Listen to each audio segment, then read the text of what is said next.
মানবতা বিরোধী অপরাধের মামলায় আওয়ামী লীগ সরকারের সাবেক ১২ মন্ত্রী প্রতিমন্ত্রী সহ ১৯ আসামিকে রবিবার ট্রাইব্যুনালে হাজির করা হয়। তাদের প্রায় সবাইকে পড়ানো হয় হাতকড়া। মামলার তদন্ত শেষ করতে আরও ২ মাস সময় দিয়েছে আদালত। শেখ হাসিনার বিরুদ্ধে যে কোনো সময় প্রতিবেদন দাখিল করা হবে বলে জানিয়েছেন চিফ প্রসিকিউটর। ওয়ালটন মাইক্রোওয়েভ ওভেনের খাবার গরম রাখে দীর্ঘ সময় ধরে। Walton microwave oven.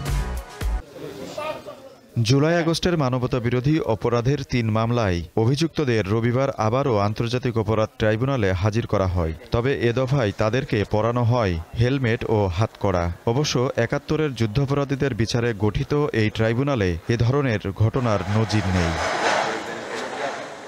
১৯ আসামিকে প্রথমে ট্রাইব্যুনালের হাজতখানায় এবং পরে এজলাসে তোলা হয়। আদালত কক্ষেও তাদের কারো কারো হাতকড়া লাগানো ছিল। এক পর্যায়ে পুলিশ অবশ্য তা খুলে দেয়।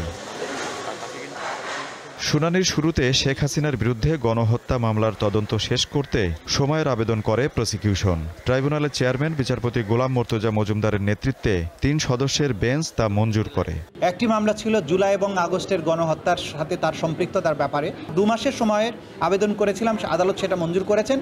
কিন্তু এটা আমরা আপনাদেরকে জানাতে পারি যে এই তদন্তটা যে কোনো মুহূর্তে দাখিল হয়ে যাবে, সেটা আগামী সপ্তাহ হতে পারে। শুনানির এক পর্যায়ে আসামিদের হাতকড়া পরানোর বিষয়টি উত্থাপিত হয়। এ সময় আদালত আসামিদের আইন মেনে চলা এবং পুলিশকে বাড়াবাড়ি না করার নির্দেশ দেয়। যদি প্রিজন অথরিটি এবং আইন শৃঙ্খলা রক্ষাকারী বাহিনী মনে করেন যে এই আসামিদের পক্ষ থেকে নিরাপত্তার ঝুঁকি আছে, তারা আনরুলি আচরণ করতে পারেন বা অন্য কোনো সমস্যা তৈরি করতে পারেন, আইন অনুযায়ী ব্যবস্থা গ্রহণ তারা করবেন, এটাই ট্রাইব্যুনাল বলে দিয়েছে। একই দিন গুমের অভিযোগে আরেকটি মামলার বিষয়েও ট্রাইব্যুনালে শুনানি হয়। গুমের ঘটনায় যদিও আমরা মূলত একটা মামলা দায়ের করেছি, এই একটা মামলার মধ্যে শত শত গুমের অভিযোগ আছে।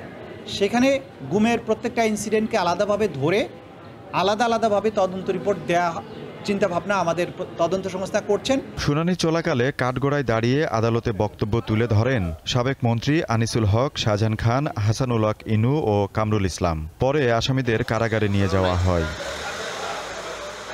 আজিজুল ইসলাম, দীপ্ত সংবাদ, ঢাকা।